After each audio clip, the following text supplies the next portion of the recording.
kung paano mag-turn off ng active status sa TikTok. Una, pindutin lang ang ating TikTok application. Ayan, wait lang natin.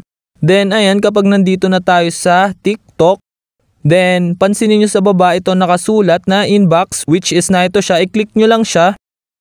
Ayan, then kapag na-click nyo na, mapupunta na tayo dito sa inbox. Then makikita nyo sa upper part ito, nakasulat ay inbox ito. Itong may green, i-click nyo lang yan. Ayan, then kapag na-click nyo na, then ayan, lalabas na dito. Nakasulat dito, sabi, your activity status is visible to friends. Ibig sabihin, nakikita nila na online tayo. Then, makikita nyo itong active status is naka-turn on. Then, ayan, i-click lang natin para mag-turn off. Ayan, kung mapapansin nyo, nag-turn off na ang ating active status. Ayan, naka-turn off na siya. Kung mapapansin nyo, hindi na siya green.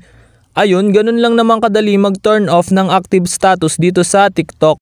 Ayun lang. Thanks for watching. Subscribe me for more videos like this. Thank you.